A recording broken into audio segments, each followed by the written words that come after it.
dan memang dia nggak berani langsung 100% penuh karbu. Jadi kalau ada makanya dicoba dulu gitu, ganti dulu, dicoba dulu. Jangan lupa subscribe.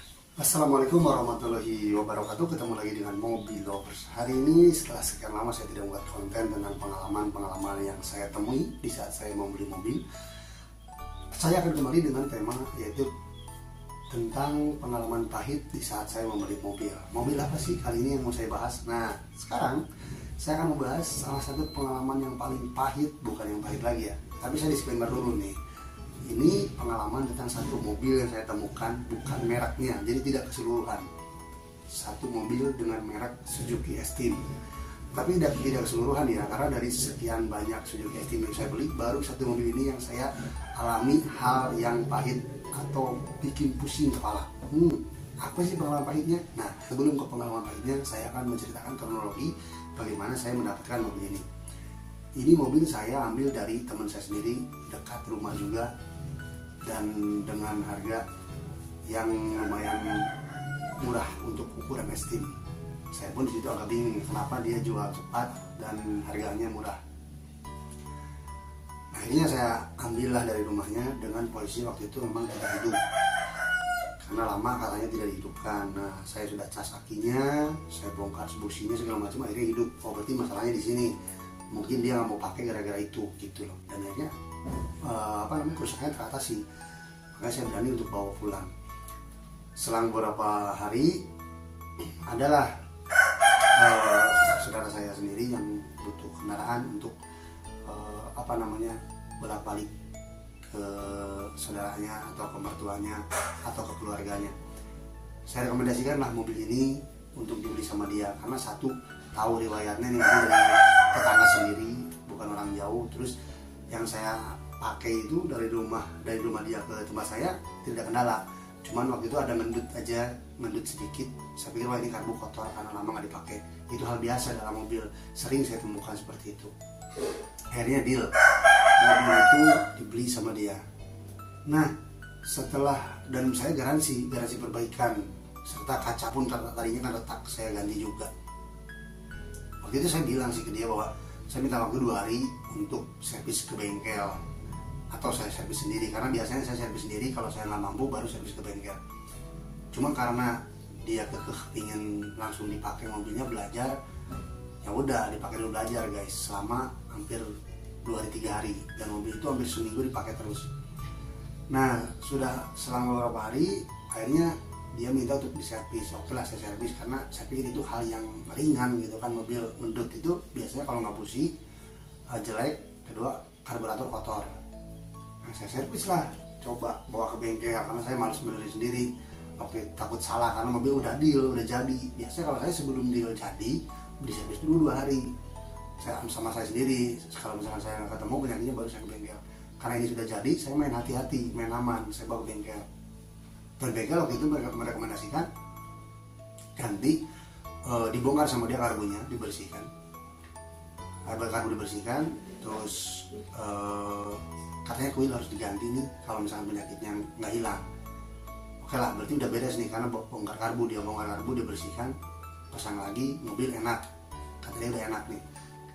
Saya bawa, kok tetap ada gitu loh, mendut itu tetap ada di RPM 2000, 3000 dia tetap ada mendut gitu, kayak yang plat bensin sih sebenarnya. Itu memang kayak plat bensin atau pengapian yang kurang besar, jadi bensin nggak kemakan.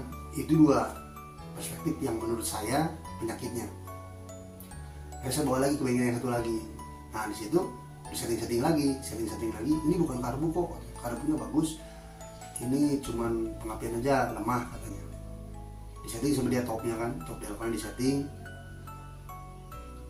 udah beres katanya. Udah, saya kasih uang, saya coba, tapi saya pikir nih kalau cuma kayak gini doang kurang enak gitu ya, maksudnya kurang pede lah. Udahlah, saya beli kuil ganti kan, dicoba tuh, lebih enak mobilnya emang, tetapi masih ada ngendutnya guys. Jadi ngendutnya masih ada. Wah, kata saya ini udah 2 bengkel tapi belum bisa bener gitu ya.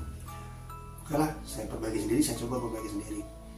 Saya belikan CDI-nya guys, saya belikan CDI karena tebakan saya ini CDI lemah gitu. Kan kata bengkel yang kedua, karbu masih bagus. kuil udah baru. Nah mungkin menyakiti CDI ini, saya beli CDI, lumayan kan CDI Extreme itu sendiri. Nah karena saya sudah kesal sama 2 bengkel yang belum menemukan solusi, saya bongkar sendiri, saya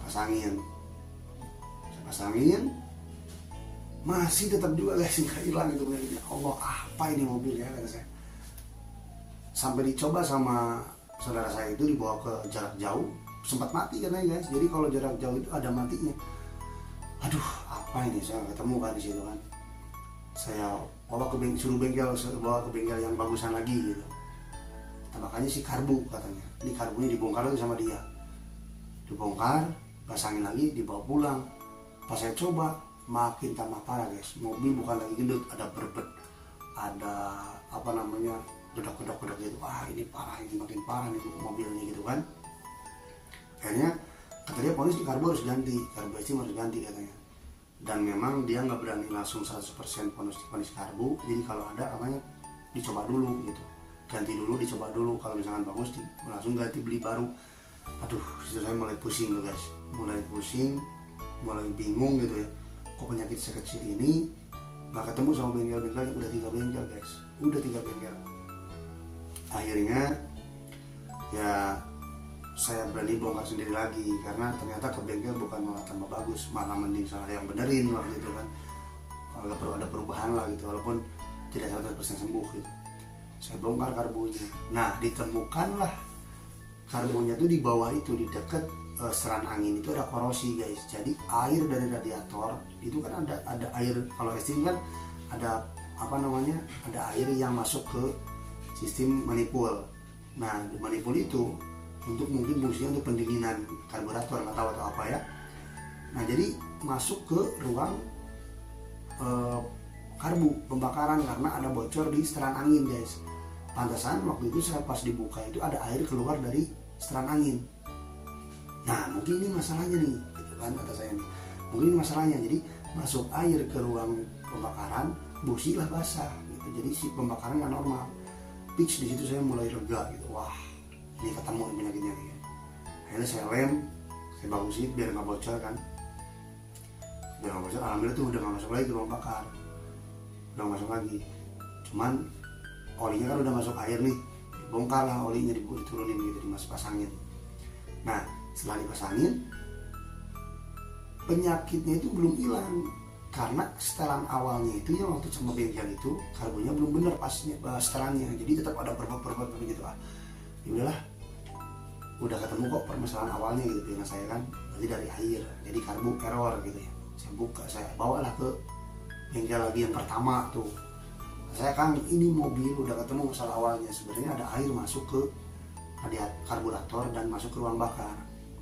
Oh begitu ya, iya seandainya ada korosi. Oh yaudah dibongkar lagi sama dia kan, mau dibongkar lagi, dibersihin, setting lagi segala macem, sampai pelat kupling diganti, dekrop diganti. Ya itu kan memang untuk pemakai lebih bagus lah ya kalau masalah itu. Dibongkar lah semua, diganti. Hampir seminggu lah ambil di sana di bengkel. Bengkel saya udah ketemu nih penyakitnya, tinggal setting, pasti bakal benar. Pas diambil guys, mobil malah tambah parah, berbet, sedap itu kan, bukan lagi ngenjut sedikit, bukan, makin parah. Sampai saudara saya menyerah, mobil suruh dijual lagi. Nah di situ beban mental saya di situ. Kalau untuk saya, ukuran saya kalau jual mobil ada masalah tapi nggak ketemu, saya penasaran dan saya nggak mau jualin barang sebelum mobil itu benar, karena tanggung jawab saya itu mobilnya benar dulu. Kalau masalah dijual apa enggaknya gimana nanti, karena kan namanya jual beli udah sah gitu kan. Yang penting saya tanggung jawab saya mobil benar dulu. Akhirnya saya bawa lah ke bengkel yang ke-4. Bayangin 4 bengkel dengan penyakit hanya seperti itu. Cuman mungkin memang saya bukan menyalahkan bengkelnya, ini mungkin penyakit yang belum dia temukan dan belum dialami, jadi ilmunya itu belum sampai ke sana. Saya bawa ke bengkel yang ke-4, hampir 3 minggu guys di bengkel yang ke-4 untuk diagnosa apa sih penyakitnya, karena ini diagnosanya banyak kalau masalah seperti ini. Beda sama dengan mobil mati. Kalau mobil mati kan ketahuan kan apa masalahnya, langsung gampang kedeteksinya. Kalau ini beda, dari bensin sudah dicoba, dirotak, diganti gitu kan, sudah dicoba, terus pengapian juga disetting lagi. Akhirnya terakhir karburator. Nah disinilah baru dia juga sama sih minta ganti karbu. Cuman saya ngomong begini, kalau karbu diganti, kalau karbu error gitu ya, kalau karbu error mungkin iya, tetapi kalau untuk diganti saya rasa tidak, karena idle up-nya masih enak-enak, pertama hidup juga masih enak, dan enggak posisi mobil idle up nggak berbet nggak begitu, nggak pincang dia. Ini pasti ada masalah yang bisa dibenerin, nggak perlu beli kata saya. Dibilang lagi sama bengkel dan akhirnya ketahuan lah.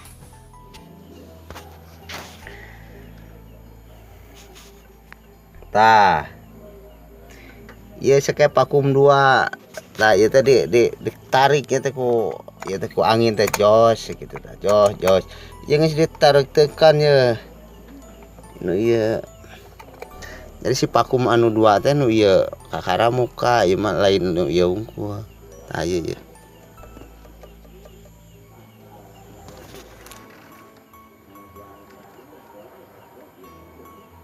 Ya, penyakitnya ya. Masalah sebenarnya itu ada di skep nomor 2 itu, koin skep nomor 2 dia nggak kebuka guys. Jadi RPM 2000 ke atas dia nutup, cuma satu koin yang kebuka.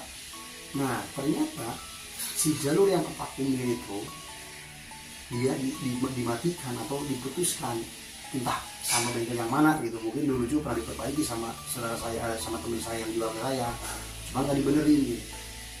Itulah prediksi orang bengkel yang keempat. Ada nanti videonya saya sematkan ya. Di situ letak masalahnya. Makanya ya udah kata saya sharing lagi kan sama anak-anak Esteem, sama suhunya Esteem. Nah bisa jadi itu katanya, pasti itu katanya. Coba deh dibenerin itunya, bisa diakalin nggak? Bisa, nggak perlu beli. Nah akhirnya saya ngomong lah bengkel keempat, tolong diperbaiki aja, itu bisa diakalin. Coba bagaimana caranya, pasti ketemulah caranya untuk diperbaiki. Cobalah sama dia, dan akhirnya guys, dia mobil dari sebuah, coba aja deh. Akhirnya saya coba jalan jauh, saya coba jalan dekat, dan saya coba pelankan, saya coba gas spontan, responsifnya dapat, mobil halus, tidak ada berebet, tidak ada ngendut. Ketemu guys penyakitnya. Nah di sini penyakitnya sebenarnya. Jadi intinya untuk mobil Esteem, kalau penyakit yang sama dengan yang saya ucapkan, itu pasti di karburator dan tidak perlu ganti karbunya. Itunya coba dicek dulu ya.